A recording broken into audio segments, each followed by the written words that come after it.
The bell rang, echoing through the narrow halls of Lincoln High, its metallic clang signaling the end of another day. Students spilled out of classrooms in noisy waves, laughter and sneakers filling the space. But in room 206, the energy felt colder. Tyrone Bennett sat in the back row, hoodie half-zipped, notebook blank. His eyes were steady but distant, the kind of look that comes from learning how to swallow disrespect in silence. Across the room, Mr. Callahan, a wiry, middle-aged man with silvering temples and a tight jaw, stood near the whiteboard, arms crossed.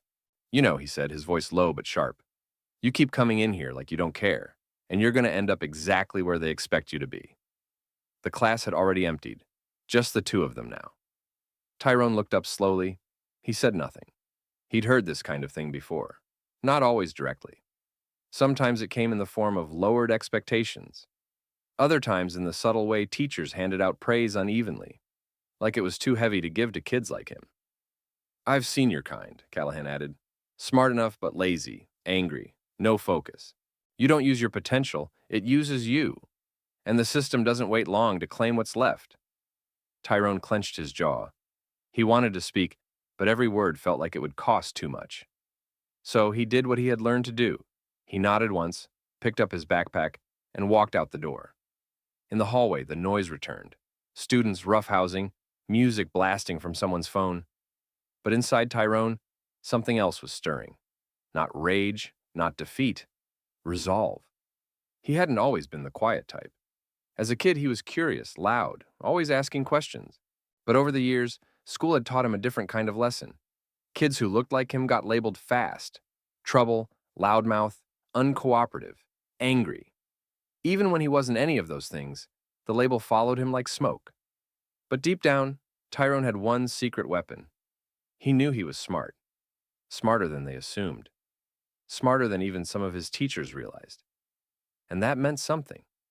He walked home in silence that day, through streets cracked with stories, past murals painted in memory of lost names.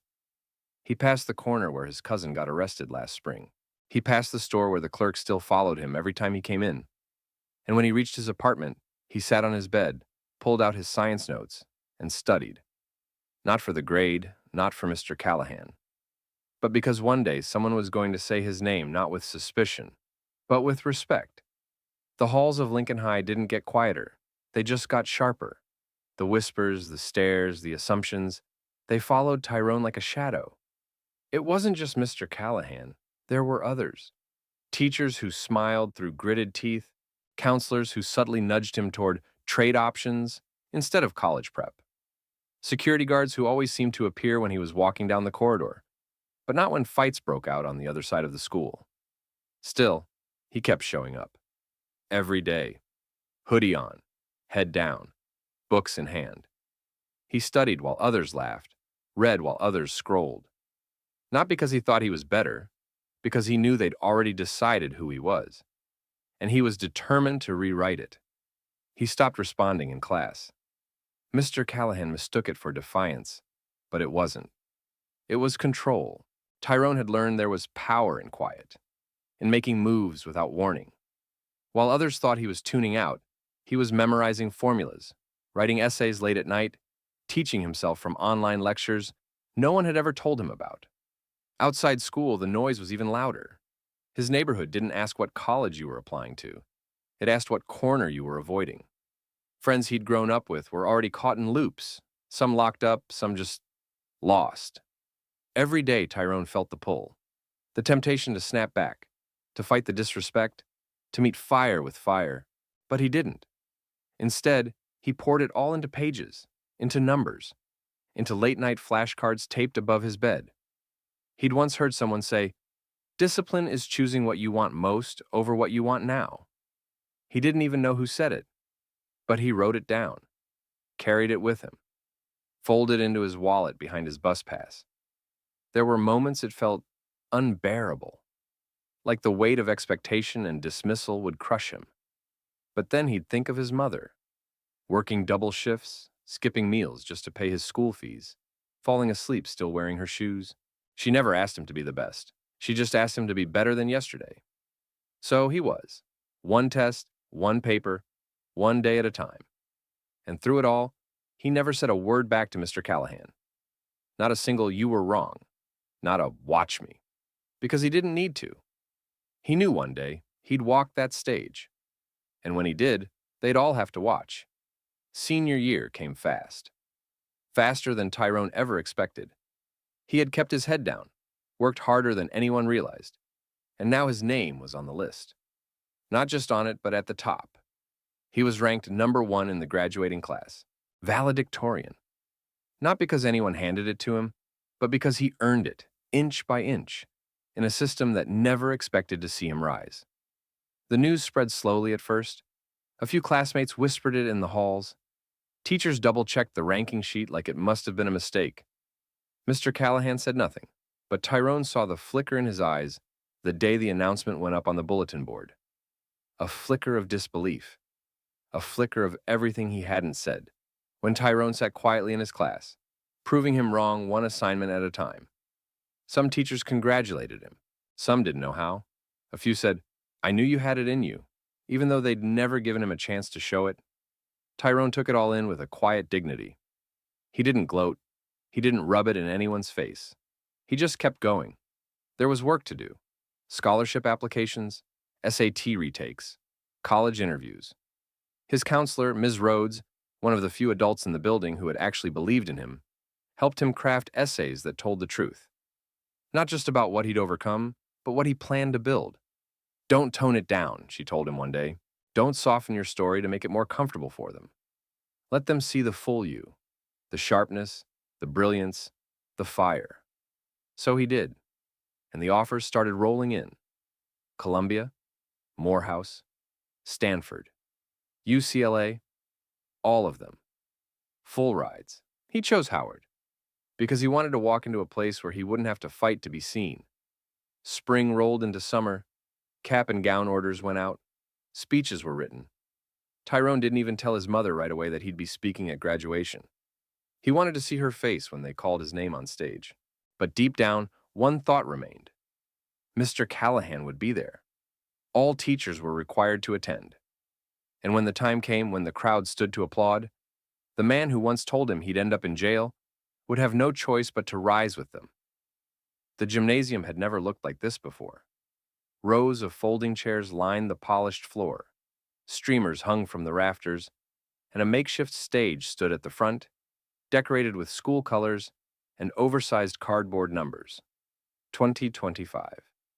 Parents filled the seats early, fanning themselves with printed programs. Teachers filed in, some chatting, others solemn, all dressed in black robes trimmed with colored stoles.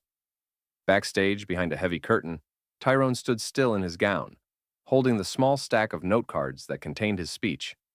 But he didn't need them. He had memorized every word. The robe felt heavy, like it carried the weight of every morning he'd dragged himself out of bed before sunrise. Every night he'd stayed up studying while sirens howled in the distance. He thought of his mother, seated somewhere in the front rows, camera clutched in her hand, tears already welling. He thought of the kids he grew up with who hadn't made it here. Some who dropped out, others caught up in systems that swallowed them whole. And he thought of him, Mr. Callahan, the man who'd once told him, straight-faced and casual, that he'd probably wind up behind bars. A statement dressed like a prediction, a prophecy made by someone who thought his job was to keep the good kids safe from the bad ones, as if they came with labels like packages to be sorted. Tyrone wasn't angry anymore. He'd burned through that long ago. What he carried now wasn't rage. It was clarity. A teacher peeked backstage. "Tyrone, you're up after Principal Lopez finishes." He nodded. His palms were dry. His steps were steady. As he walked across the stage and took his place at the podium, the crowd erupted in cheers, louder than he expected. Some were clapping because he was valedictorian. Some were clapping because they knew what he'd pushed through. Others were just clapping because he was proof that it could be done. He scanned the crowd and saw her first, his mom, standing with her phone aimed at him, smiling like her whole life had led to this moment. Then he saw Mr. Callahan, sitting near the other faculty, upright, hands folded, staring. He rose with the others when Tyrone's name was called. Tyrone took a breath, leaned into the mic and began, "They told me I'd never make it, that I'd waste my potential. that I'd become another statistic. Some even told me I'd end up in a jail cell, and they were wrong. Not just because I worked hard, but because I refused to believe the limits other people tried to place on me. The room went quiet, not silent, but still, listening. I didn't come here today to prove them wrong. I came here to prove that we belong, that we're not here to survive expectations. We're here to exceed them. He looked up from the mic, right at Mr. Callahan. So, to the ones who underestimated me, thank you. You helped me see how much more I could be. There was a pause. Then the room exploded into applause. And Mr. Callahan? He clapped too. Not because he wanted to, because he had to. The ceremony ended in a blur of cheers, camera flashes, and hugs that felt like redemption. Outside, families spilled into the warm afternoon sun, posing for photos under balloons and banners. Tyrone stood off to the side for a moment, letting it sink in. The heat of the gown, the weight of the metal around his neck, the unspoken silence between him and the system he had just defied. His mother was crying openly now, hugging him like she never wanted to let go. "You did it," she whispered. "You really did it." "I had to," he said softly. "For you. For me. For everybody who never got the chance." That's when he saw him, Mr. Callahan, standing alone by the gym doors, arms folded, eyes locked on Tyrone. There was no one around him, no students, no faculty. Just him and the memory of the words he once threw like chains around a boy he'd written off. Tyrone could have walked away. He had no obligation to say anything. But something in him refused to leave that chapter unwritten. He stepped forward. The crowd noise faded behind him, each step deliberate, calm, grounded. When he reached him, Mr. Callahan looked up. His voice was quiet, strained. I didn't think. Tyrone held up a hand. "I know what you said," he interrupted, voice even. "I remember it. Word for word." Callahan looked down, the weight of his misjudgment hanging off him like a soaked coat. Tyrone continued. "You weren't the only one, but you were the first to say it out loud. You said I'd end up in jail, but you were wrong. I just walked off that stage as the top of my class." Callahan nodded slowly. "I was wrong," he admitted, "and I'm sorry." The apology lingered in the air. Tyrone didn't smile. He didn't nod. He just let the truth sit there between them, heavy and undeniable. "You don't owe me anything," Tyrone said. "But there are more kids coming through those doors next fall. Kids like me. You better see them." And with that, he turned and walked away. Not with anger, with power. A few feet away, a younger student, maybe a freshman, stood watching, wide-eyed. Tyrone gave him a nod.